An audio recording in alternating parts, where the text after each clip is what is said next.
Muy buenos días para todas y para todos. Aquí estamos iniciando nuestra nueva clase del curso de género y sexualidad aquí en Cursada Virtual. Bueno, vamos a seguir entonces con el recorrido, en este caso con la clase número quinta, que vamos a analizar un texto sumamente interesante, yo creo, y muy original además, que es el Manifiesto para Cyborgs de Donna Haraway, ¿no? Acá tengo esta es una de las últimas traducciones, una de las últimas versiones, creo yo, de la editorial Puente Aéreo Ediciones. Sumamente interesante esta pensadora nacida en 1944 en Denver, Estados Unidos. Vamos a centrarnos sobre todo en esta categoría bastante particular, ¿no?, de cyborg. ¿A qué se refiere Haraway por cyborg y por qué esta figura puede ser pensada como una figura de feminidad? Esto es lo que vamos a intentar analizar con detalle. La idea básicamente es la siguiente, o sea, las cuatro clases que nos quedan, vamos a pensar efectivamente diferentes formatos, no sé si decirle formatos o subjetivaciones, me parece que es mejor, diferentes subjetivaciones, subjetividades de la mujer o figuras de feminidad, en cierto modo. Una es la figura del cyborg. También veremos la próxima clase con Preciado, cómo Preciado piensa la cuestión de la feminidad desde lo trans. Y luego veremos dos textos muy interesantes y también muy originales. Un texto de Jack Halberstam sobre Lady Gaga, sí, sobre la cantante. Pero me parece que es un texto que también excede a la propia figura de Lady Gaga, por eso es que lo pongo en el programa, que se llama Gaga Feminism, como una figura de feminidad. Y por último, la clase octava, un texto hermosísimo de Ginebra Bompiani, La otra mitad de Dios, donde la idea va a ser pensar el vínculo de lo femenino con lo divino, y ver la figura de la diosa también. Entonces, un poco a diferencia de las cuatro primeras clases que ya vimos, en las cuatro primeras clases yo creo que la idea fue tratar de analizar diferentes conceptos socioculturales, sobre todo, ¿no? Socioculturales, históricos socioculturales, comenzando por la noción de patriarcado a partir de Foucault, el concepto de devenir mujer en Deleuze y Guattari, y como vimos la clase pasada, la noción de diferencia sexual en Judith Butler, y la anterior, la noción de subjetividad nómade en Rossi Braidotti.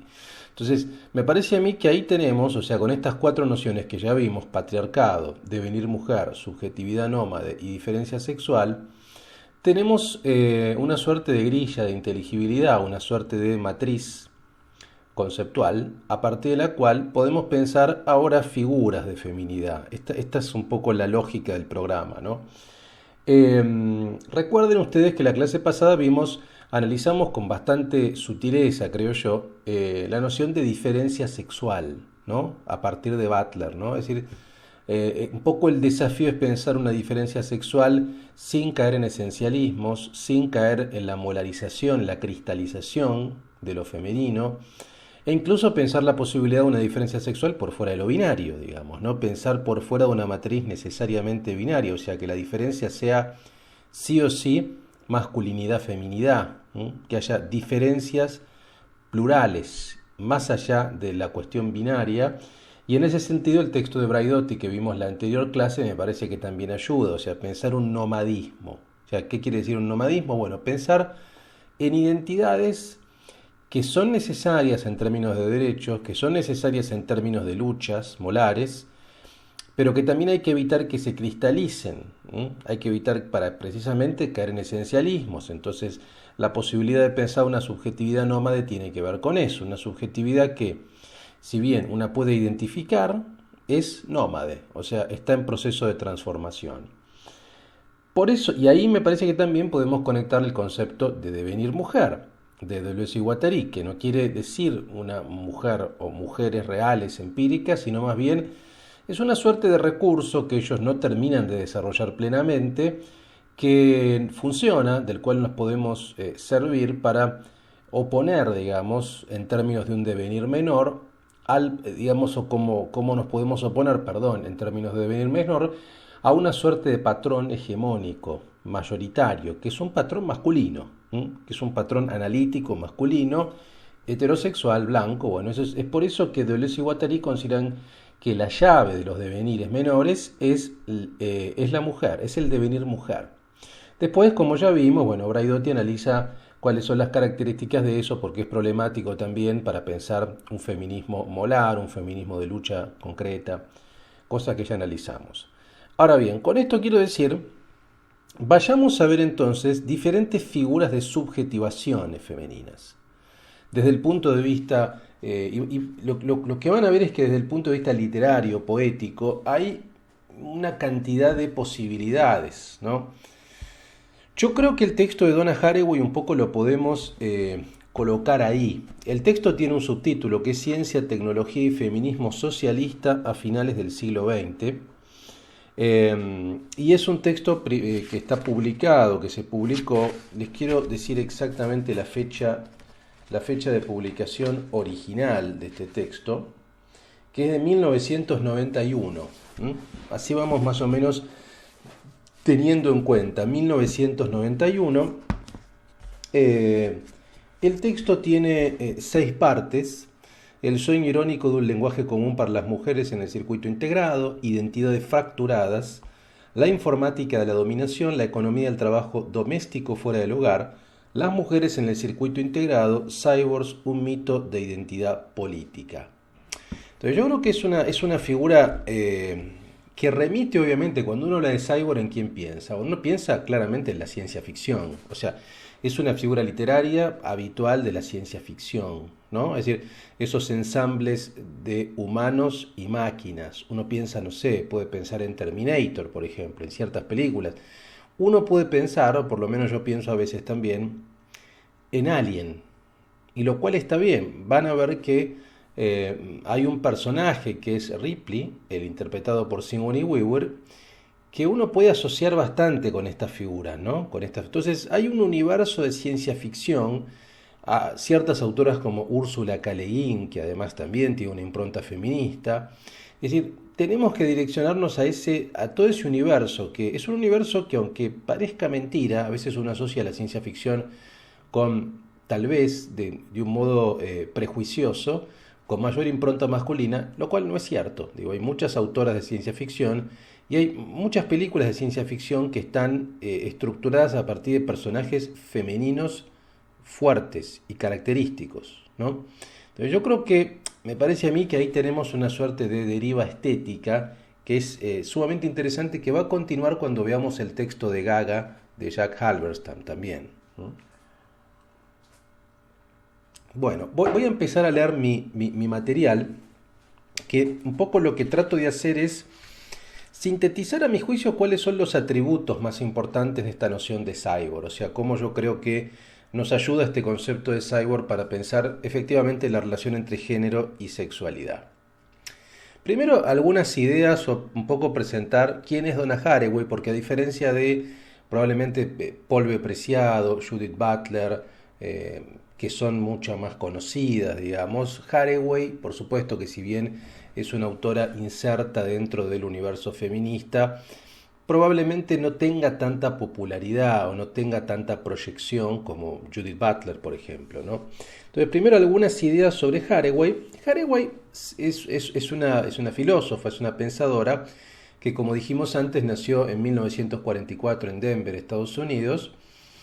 Ella se define como posmodernista, neomarxista y posgenerista, ¿no? Son definiciones extrañas. A verlo, lo de posgenerista tal vez habría que entenderlo más bien como la posibilidad de pensar más allá del género o cuestionar la categoría de género, ¿no? Cosa que ya vimos con la discusión de Judith Butler cuando analizamos, digamos, recuerden ustedes el texto que vimos, Más allá de la diferencia sexual, donde Butler plantea que el concepto de género es atacado paradójicamente por el Vaticano y por la teoría queer, ¿no? O sea, por el Vaticano en el sentido de que lo critica para restaurar una posición biologicista respecto del sexo, no cultural. Y respecto a la teoría queer para criticar la escisión binaria, o sea, la idea de un género femenino y masculino, y la teoría queer lo que va a buscar es precisamente géneros que destruyan esa posición binaria, avanzar hacia lo no binario, criticar todo tipo de identidad cerrada. Probablemente Donna Haraway podamos colocarla también en el marco de esa discusión, digamos, ¿no? Criticar el concepto de género, veremos hacia dónde. Postmodernista, neomarxista, bueno, van a ver que incorpora elementos marxistas, Donna Haraway, o de análisis marxista, y postmodernista obviamente es, yo a veces tengo un poco, esta es una cuestión personal, digamos, yo cuando algunos autores piensan en términos de posmodernidad, digamos, o de posmodernos, y yo tengo una suerte de rechazo a eso, probablemente por mi formación más Foucaultiana, deleuziana, que son autores que todo el tiempo les han colocado ese sello de posmodernos y ellos nunca se han definido posmodernos. Foucault nunca, por ejemplo, pensó en términos de posmodernidad, es más, utilizó solamente una vez esa palabra y en un sentido no demasiado positivo, o sea, a veces es una apelación que viene de quienes son muy críticos de Foucault y Deleuze o de los pensadores postestructuralistas de alguna manera, y yo no comparto, pero bueno, acá la propia Haraway se piensa y se coloca en ese marco. Seguramente hay que pensarla más bien en este sentido, en el sentido de afiliada a las ideas postestructuralistas, toma mucho del pensamiento de Michel Foucault, van a ver, y de otros autores, obviamente. Es profesora del Departamento de Historia en la Universidad de California en Santa Cruz, ¿no? Y hay, esto es lo que uno podría decir, bueno, esto es lo lógico, porque en general este tipo de entramado de pensamiento postestructuralista, teoría de género, incluso neomarxismo, es habitual. Ahora, lo que es curioso en el discurso de Haraway, desde mi punto de vista, es el cruce de feminismo con ciencias naturales, o con ciencias duras, y particularmente con la zoología. O sea, Haraway además estudió zoología. Entonces, acá aparece toda la cuestión de la filosofía de la animalidad, que hoy tiene una relevancia, ¿no? Yo no podría hablar con propiedad realmente de filosofía de la animalidad, pero hay un desarrollo cada vez más importante respecto de eso. Y me parece que el texto de Haraway probablemente fue uno de los pioneros en ese sentido, ¿no? Entonces estudió zoología y van a ver que incorpora este tipo de elementos de las ciencias naturales, ¿no? De la zoología, de la botánica, pero también de la física. Es decir, hay un encuentro allí que es muy original. Con docilidad sus textos logran ese enjambre de conceptos que tienen la procedencia de la teoría de género, a la par que ideas enmarcadas en las ciencias biológicas. Esto es lo curioso. No es algo que se encuentre todos los días en el Parnaso a menudo insoportable del gueto de los intelectuales, ¿no? Esto es lo que digo yo, no es algo demasiado común, digamos, que se encuentre este tipo de cruce. Ahora bien, este texto, como decíamos, el que vamos a analizar, que es el Manifiesto para Cyborgs, es un texto que de alguna manera con el tiempo devino icónico. Quiero decir, hay mucha referencia si uno lee cualquier bibliografía vinculada con la cuestión del género, con el feminismo, es prácticamente imposible que no esté citado hacia el final. Es decir, es un texto de referencia, probablemente es un texto que estoy casi seguro, digo, que es el libro clásico de Donna Haraway, que por supuesto es una autora que tiene un montón de textos más, pero este es su texto clásico. El subtítulo de este libro, como dijimos recién, es sintomático: Ciencia, Tecnología y Feminismo Socialista a finales del siglo XX, publicado originalmente en 1985 y revisado en 1991. Entonces, yo antes dije que era 1991, en rigor su primera fecha de publicación es del 85. Esa fecha que yo di es la edición revisada y corregida, pero originariamente, me corrijo, se editó en 1985, lo cual tengan ustedes también la dimensión, ¿no? La década del 80, fin de los 80, principios de 90, es una época importante en la eclosión de una cantidad de textos fundamentales. Piensen también ustedes los textos, por ejemplo, la tesis de doctorado de Judith Butler, Subjects of Desire, Sujetos del Deseo, si más no recuerdo, es de 1987. O sea, ahí se empieza a configurar un mapa intelectual interesante para lo que es la teoría de género. Entonces, revisado en 1991, este breve ensayo integró un libro mayor, o sea, no es casual que lo hayan encontrado algunas y algunos, en otro libro que tiene el título de Simians, Cyborgs and Women, simios, cyborgs y mujeres. y en ese interior, en ese marco, aparece el Cyborg Manifesto, ¿no? Ahora bien, vamos un poco más allá, anclada a una tradición propia de su Zeitgeist, o sea, propia de su espíritu de tiempo, que es este que estoy tratando de definir, de los 80s, 90s, desde el punto de vista intelectual, Haraway dialoga. ¿Con quién dialoga? Digo, si vamos un poco más específicamente. Dialoga, bueno, con lo que uno podría llamar el posfeminismo estadounidense, o, para ser un poco más técnicos, tal vez, aunque yo no uso mucho esta clasificación de olas, probablemente con la tercera ola del feminismo, o sea, con esta tercera ola de los años 80-90, ahí dialoga más. Y también europeo, digo, ¿no? Es interesante también, ustedes recuerdan la clasificación que hace de diferentes escuelas Rossi Braidotti. Algunos nombres que menciona Braidotti están acá, por ejemplo, como Luz Irigaray o como Teresa de Lauretis, pero también Monique Wittig o Judith Butler, digamos, ¿no? Haraway va a dialogar con estas teóricas, Butler, Wittig, de Lauretis y Luz Irigaray. Su lugar en los estudios de género da cuenta de nódulos como la cuestión de la identidad y el rol de la mujer en los últimos años de la Guerra Fría, ¿no? Década del 80. También del llamado capitalismo postindustrial, en una peculiar cruza con el discurso de la ciencia ficción, en especial con sus monstruos, como alegorías de lo femenino en el ocaso del siglo XX. Esto me parece a mí que es la aportación más interesante del texto de Haraway, es efectivamente estas figuras monstruosas, estas figuras propias de la ciencia ficción que son vistas como recursos alegóricos por parte de la autora. Al comienzo del ensayo, la autora demarca los linajes que pretende reconstruir, o mejor, deconstruir, o sea, desarmar, digamos, ¿no? Al principio lo que va a hacer Haraway es intentar desarmar determinadas tradiciones con las cuales va a dialogar críticamente. Que van a ser tres, yo diría, son tres. Por supuesto el feminismo, tradición en la cual adscribe, a partir de los nombres que ya mencioné, Wittig, Butler, de Lauretis, Irigaray. El socialismo, de hecho no nos olvidemos que dice feminismo socialista, digo el socialismo o marxismo o neomarxismo específicamente, y el materialismo también. O sea, esas son las tres tradiciones que va a reconstruir o deconstruir mejor, como dijimos. El cyborg aludido es lógicamente un híbrido, o sea, si nos ponemos a pensar con detalle qué es un cyborg, independientemente incluso de lo que dice Haraway o con lo que dice Haraway, pero ampliándolo. El cyborg es un híbrido. ¿Es un híbrido entre qué? Entre máquina y organismo. O sea, hay una dimensión biológica, hay una dimensión anatómica, fisiológica, orgánica, y hay una dimensión maquinal. Hay una dimensión que tiene que ver con lo no orgánico, con el silicio, por ejemplo, propio de las máquinas, ¿no? Con la tecnología. Un cyborg es el producto, el efecto del encuentro de estas dos dimensiones, lo orgánico y lo no orgánico, lo tecnológico, lo maquinal.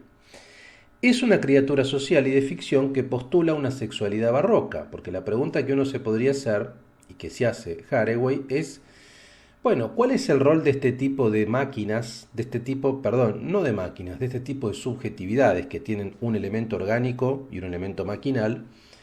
¿Cuál es el tipo de rol que tienen socialmente? ¿Qué rol cumplen? ¿Cómo son percibidos? Veamos cómo son percibidos, por lo menos en la ficción, y qué tipo de sexualidad tiene un cyborg. O sea, son todas preguntas muy interesantes para hacerse. En este sentido, Haraway va a recurrir a la noción de biopolítica de Michel Foucault, que es citada en un recurso algo repetido ya a esta altura. Es verdad que el concepto de biopolítica hemos ido muchas veces, pero bueno, es un concepto válido, yo creo, como premonición de esta noción de cyborg. Digo, lo que dice Haraway es, bueno, para entender el concepto de cyborg, tenemos un antecedente que es el concepto de biopolítica de Foucault. Veremos en qué sentido lo entiende Haraway. Y dice, todos somos cyborgs, dice Haraway, pareciera que todos somos cyborgs, que nadie es puramente orgánico, que todos somos productos del encuentro con elementos no orgánicos, con elementos tecnológicos. Entonces todos somos cyborgs. Este artefacto se constituye en nuestra ontología, la ontología de la subjetividad humana, o con la cual la subjetividad humana está configurada, es del tipo del cyborg. Y acá la cito. Dice, el cyborg es una criatura en un mundo posgenérico. No tiene relación con la bisexualidad ni con la simbiosis predípica. O sea, no tiene que ver ni con una suerte de entidad bisexuada que actúa en un sentido heterosexual, homosexual, digamos. No tiene que ver necesariamente con la bisexualidad en términos de comportamiento.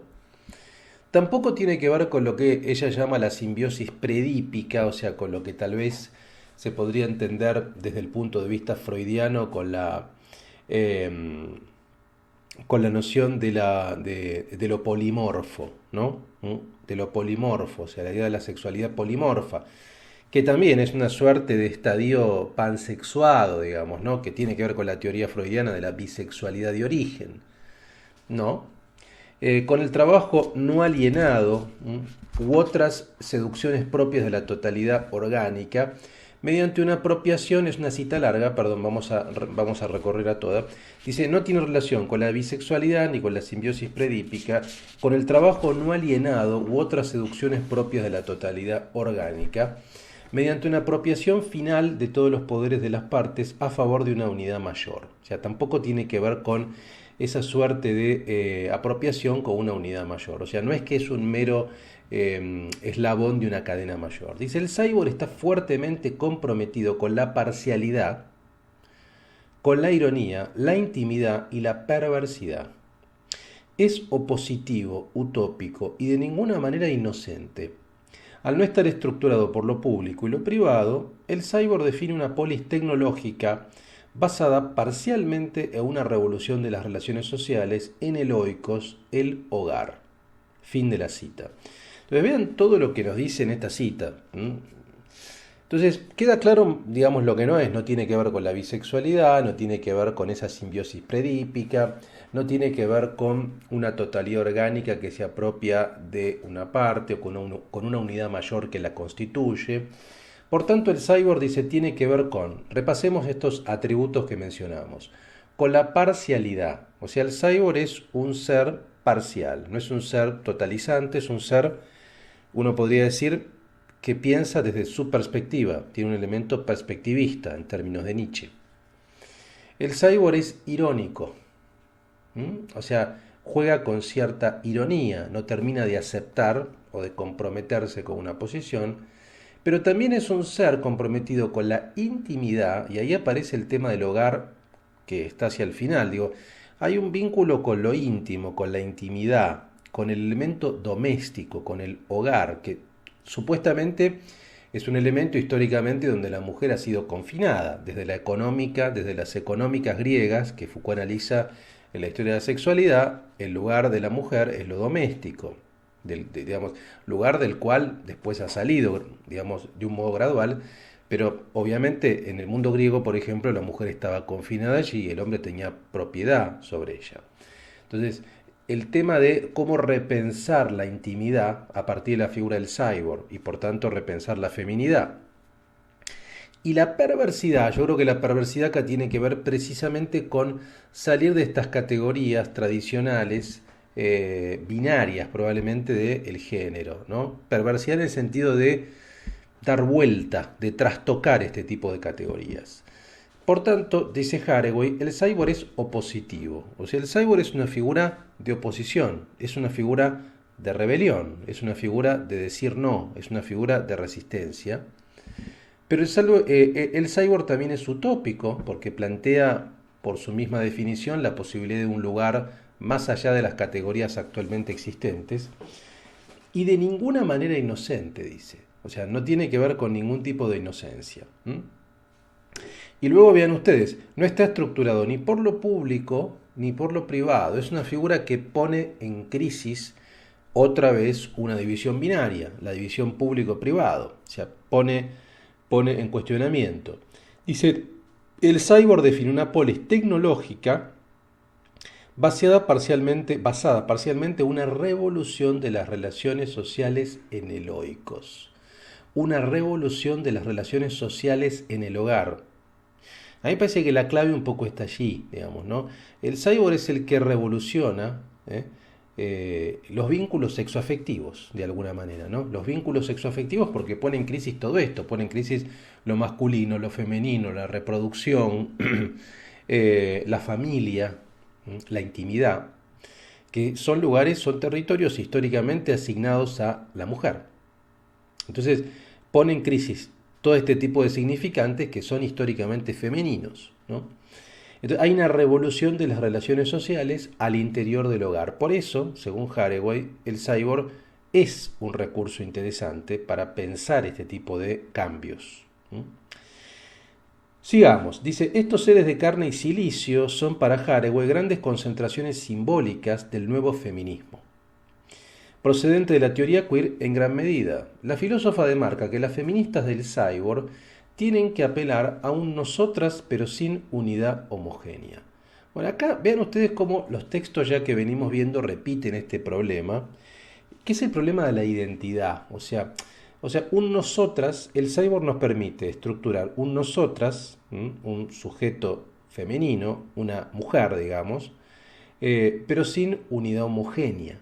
Este es el problema que ya venimos viendo con Rossi Braidotti, que venimos viendo con el concepto de devenir mujer de Deleuze y Guattari, que venimos viendo con la noción de diferencia sexual de Judith Butler también, digamos, ¿no?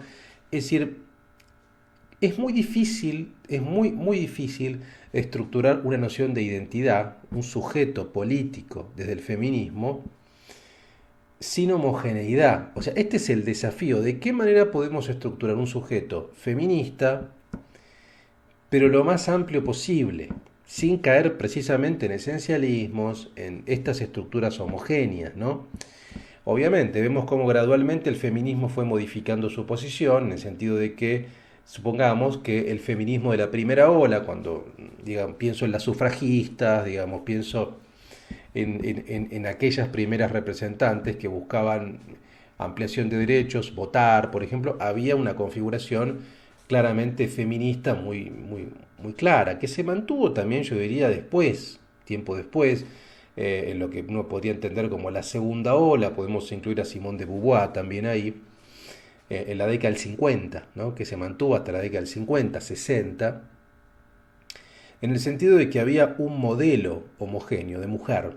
Esa mujer era blanca, era una mujer profesional, burguesa, un sector acomodado, eh, y que tenía tiempo libre, o sea, que tenía recursos. Este era un poco el modelo, digamos, eran mujeres, en muchos casos incluso de alta sociedad, no sé, incluso pensemos el caso de Victoria Ocampo en la Argentina, digo, eran de extracción social alta, eran blancas, eran heterosexuales, la mayoría.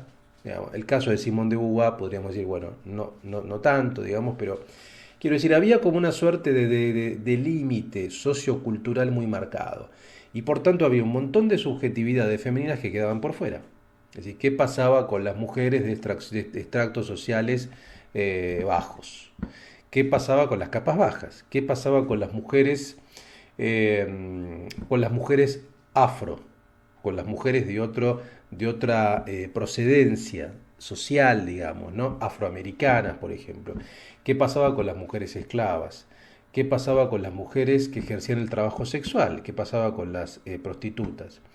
¿Qué pasaba con las mujeres que no tenían alto grado de capacitación? ¿Qué pasaba con, bueno, tiempo después, con las mujeres trans, que sigue siendo un conflicto? Digamos. Bueno, este es el tema, ¿se entiende? O sea, lo que está planteando me parece acá Haraway es que el cyborg nos va a permitir precisamente ensamblar un nosotras diverso. O sea, precisamente porque son ensambles socioculturales, raciales, de formación, de trabajos completamente disímiles, ¿no? O sea, es una voz común articulada a partir de una identidad múltiple, ¿no? Este es el punto. Seguimos. Entonces, La visión de la autora critica la naturalización que tanto el feminismo marxista como su expresión más radical han logrado, naturalizando a la vez que desnaturalizando la categoría mujer. O sea, este es el problema que quiere evitar Haraway, la naturalización. Digo, que por default, uno termine una idea de feminidad, de sujeto político del feminismo, que es estandarizada, que es cristalizada y que no da cuenta de toda la singularidad femenina que existe. ¿Mm? E incluso uno podría plantear si en esa singularidad femenina y en el sujeto del feminismo no habría que incluir también a toda la disidencia. Bueno, esto es un poco lo que podemos pensar a partir del concepto de devenir mujer de Deleuze y Guattari, en el sentido de que ellos dicen que el devenir mujer es el prioritario, el principal, en el sentido de que se enfrenta al patrón masculino dominante, ¿no? Al patrón en el sentido de norma, ¿no? Y que allí podemos incluir, obviamente, ellos no lo dicen así, pero podemos incluir todas formas de disidencia sexual que estén por fuera de ese patrón heterosexual, masculino, etcétera. Entonces allí entraría, por supuesto, la homosexualidad, la bisexualidad, la transexualidad, digo, ahí aparecerían un montón. Eso ya sería incluso ampliar todavía más lo que es ese nosotras del feminismo. ¿Mm? Pero en principio podemos pensar en que es un nosotras que es múltiple. Entonces, un poco la pregunta que nos podemos hacer es ¿quiénes son las mujeres cyborgs? ¿Quiénes son estas mujeres cyborgs a las cuales Haraway alude? Bueno, efectivamente serán aquellas que rompen con la esencialización del feminismo clásico, o sea, el feminismo que duró hasta, yo diría, la década del 60 aproximadamente, década del 60, 70 tal vez, o sea, ese feminismo de la segunda ola, el feminismo de la tercera ola, que probablemente comienza con la década del 80, allí va a aparecer con aquel debate de las sex wars, digamos, que plantean Ferguson entre feministas radicales, feministas libertarias. También aparece el tema del trabajo sexual como una discusión muy, muy importante, digamos. Bueno, probablemente allí va a aparecer esto. Entonces, van a ser aquellas mujeres que rompen con ese estereotipo, con esa molaridad cliché de mujer que hasta ese momento era la que articulaba la hegemonía. Vale decir, serán mujeres negras, afro, indígenas, travestis, transexuales, trabajadoras sexuales. ¿No? Es otro orden de cosas al que apela Haraway para su programa intelectual. Un proyecto solidario con las anteriores autoras mencionadas, Butler, etc. Y la cito nuevamente a Haraway. Dice, en la ciencia ficción feminista, los monstruos cyborg definen posibilidades políticas y límites bastante diferentes de los propuestos por la ficción mundana del hombre y de la mujer. Un cuerpo cyborg no es inocente, no nació en un jardín, no busca una identidad unitaria y por tanto genera dualismos antagónicos sin fin y da la ironía por sentado. Fin de la cita. Es muy interesante esto, ¿no? O sea, son cuerpos obviamente distintos, son cuerpos producto del sincretismo, producto del ensamble de elementos heterogéneos, y no buscan identidades unitarias, sino identidades contaminantes, identidades producto del encuentro con materiales distintos. En esa dirección, películas de ciencia ficción como Alien y Terminator, contemporáneas al texto de Haraway, piensen ustedes eso, ¿no? O sea, este texto, como dijimos, se publicó originariamente en 1985, la revisión 1991. Bueno, si mal no recuerdo, la primera Alien es de 1979 y la primera Terminator, si mal no recuerdo, es de 1984. O sea, fin de los 70, principios de los 80 y este texto del 85, digo. Y la década del 80 es una década de fuertes películas de ciencia ficción.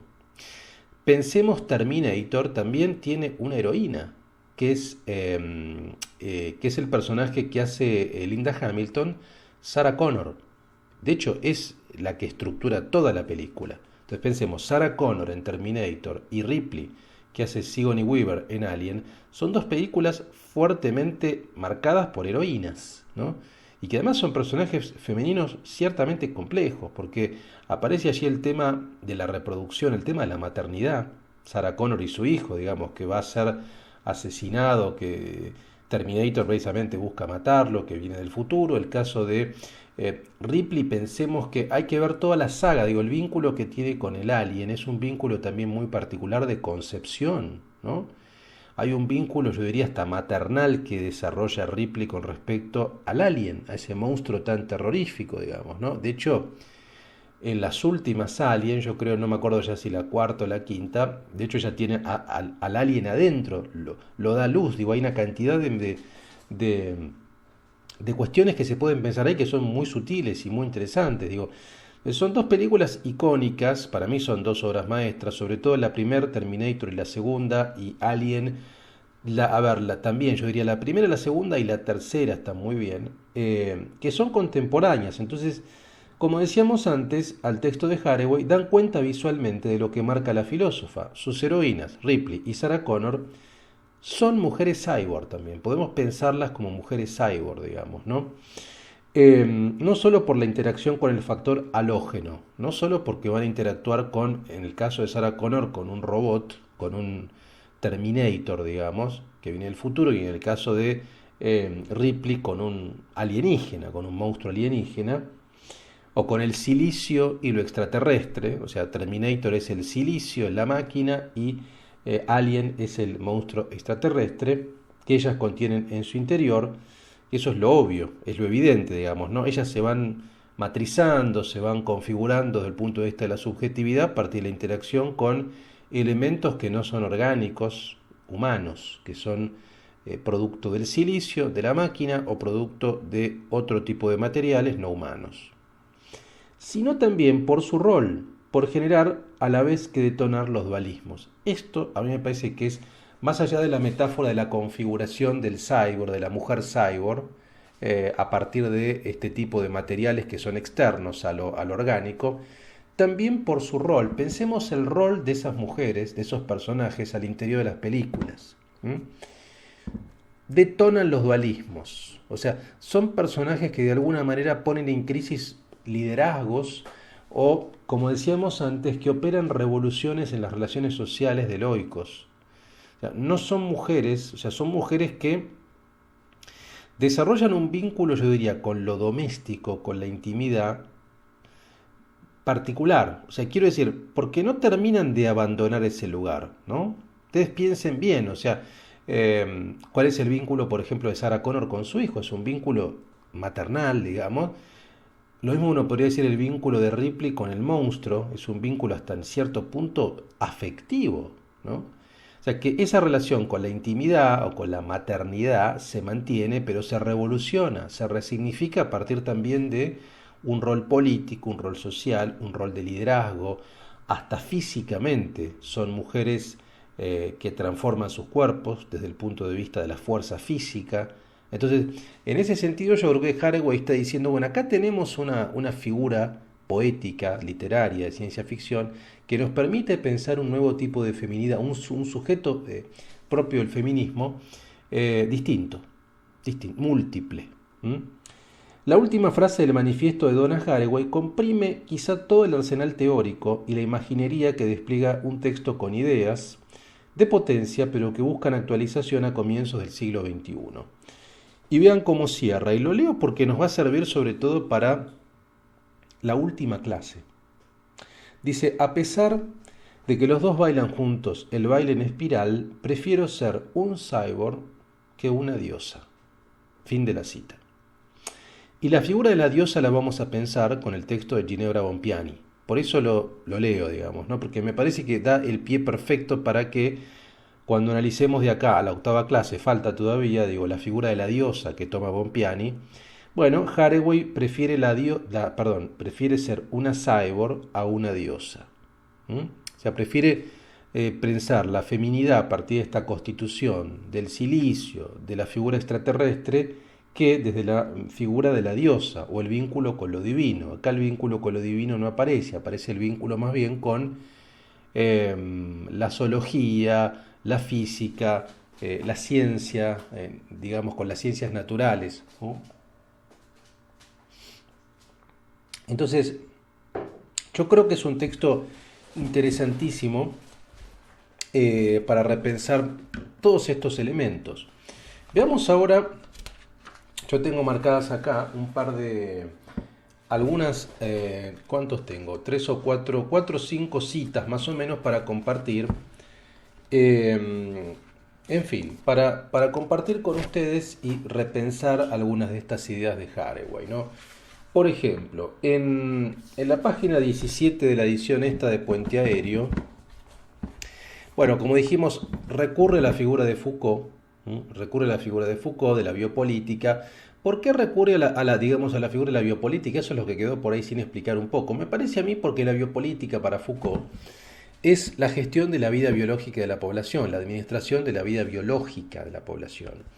Esa gestión implica una transformación, una intervención, una modificación, una fijación de condiciones.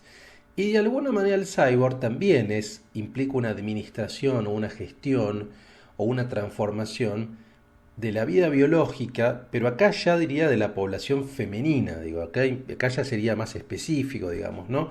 De una figura de feminidad, un grado de hibridación, ¿m? En ese sentido. Tal como lo dice la página 17, dice, a finales del siglo XX, todos somos quimeras, híbridos teorizados y fabricados de máquina y organismo. En pocas palabras, somos cyborgs. El cyborg es nuestra ontología, nos otorga nuestra política.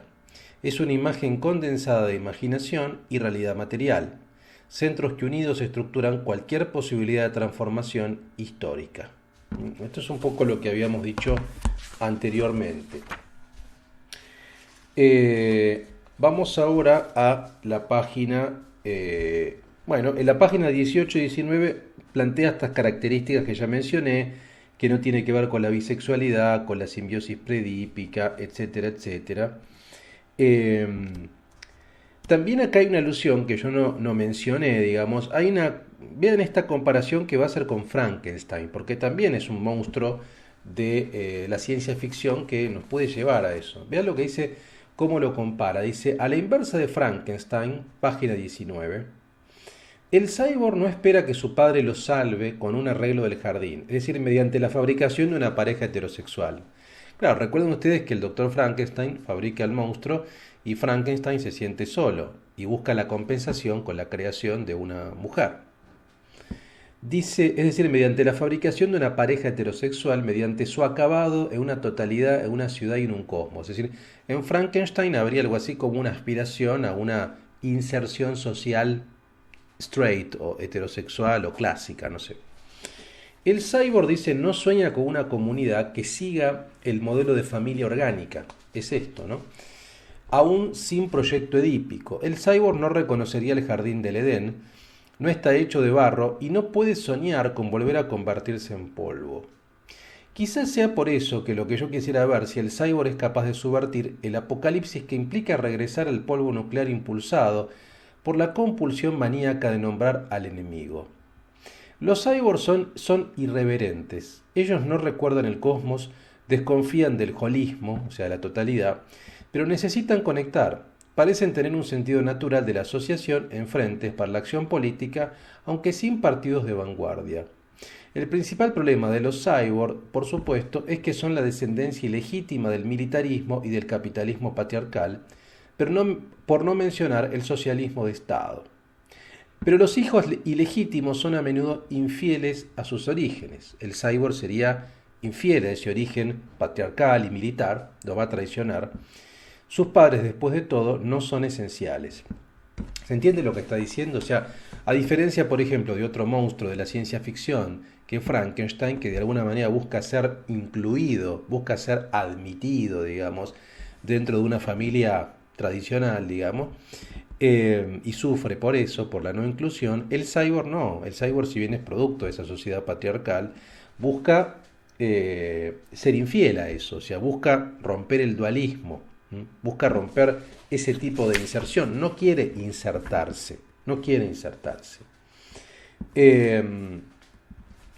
Vamos a la página 40, dice, donde está hablando sobre el sujeto revolucionario, ¿no?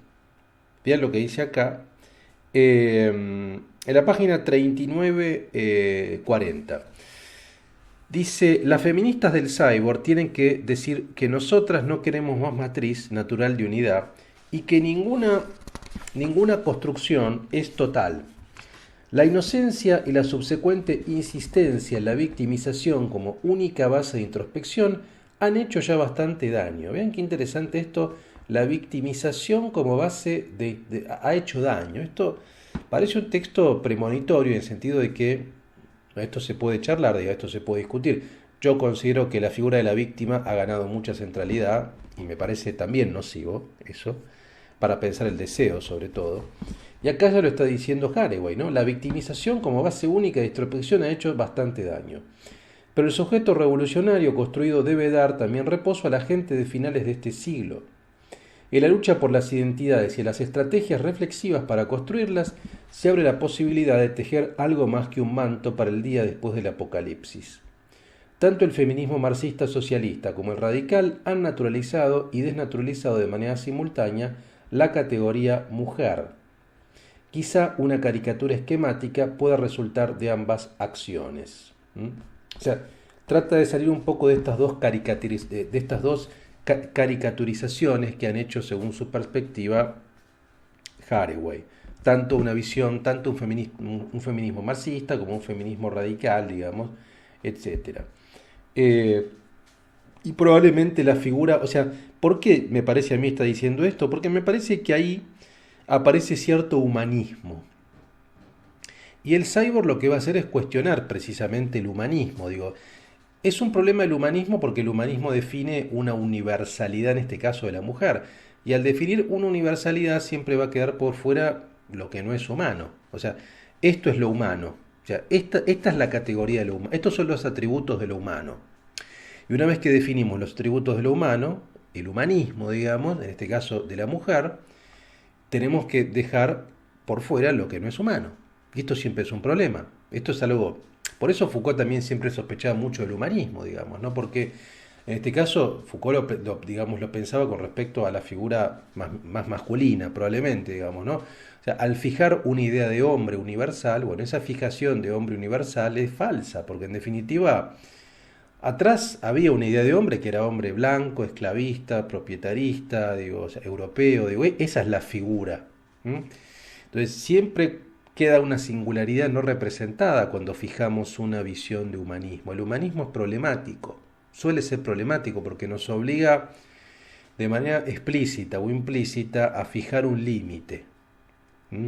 Y por tanto a dejar por fuera lo que no es humano. En este caso la discusión es, bueno, respecto del sujeto del feminismo, hasta dónde entra y hasta dónde no.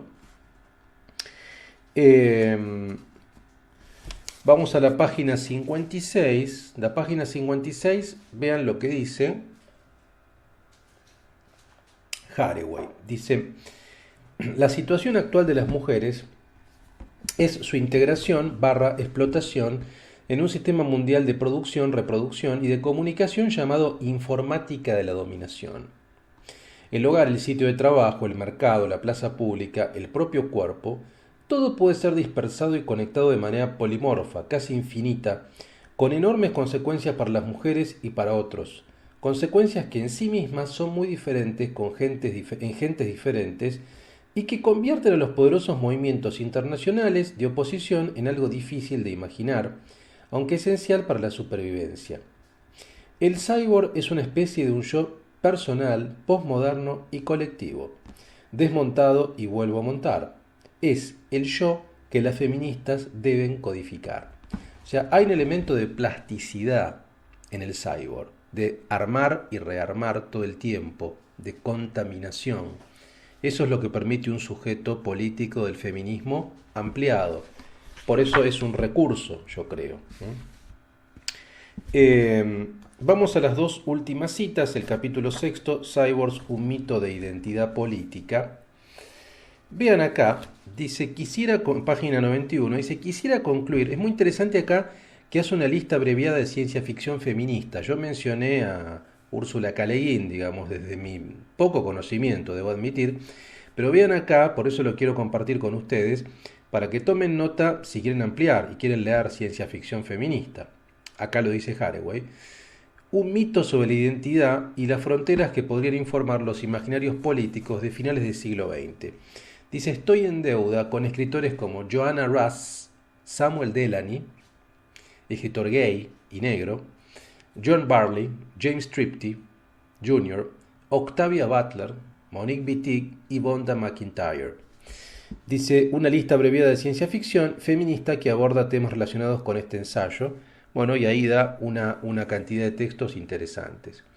Dice, estos son nuestros narradores, los que exploran lo que significa estar inmersos en mundos de alta tecnología. Son teóricos del cyborg. Mi reconocimiento hacia la antropóloga Mary Douglas también, que explorando los conceptos de fronteras corporales y de orden social, nos prestó una ayuda valiosa en la toma de conciencia del papel fundamental que juega la imaginería corporal. A las feministas francesas como Lucy Irigaray, Monique Wittig, por todas sus diferencias y su saber escribir al cuerpo, cómo trenzar el erotismo, la cosmología, la política a través de la imaginería, de la encarnación y especialmente en Wittig a través de la imaginería de la fragmentación y la reconstrucción de los cuerpos.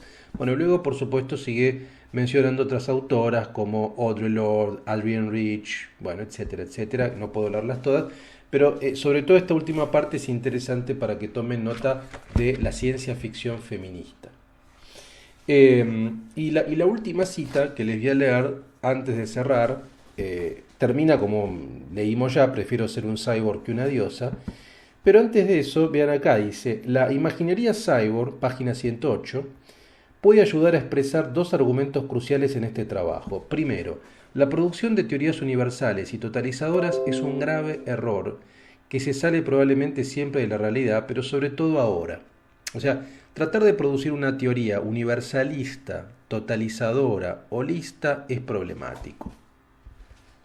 Segundo, aceptar responsabilidades de las relaciones entre ciencia y tecnología significa rechazar una metafísica anticientífica, una demonología de la tecnología y también abrazar la tarea difícil de reconstruir los límites de la vida diaria en conexión parcial con otros, en comunicación con todas nuestras partes. O sea, lo que está diciendo es, tener una visión tecnofóbica, crítica a la tecnología, también es un error.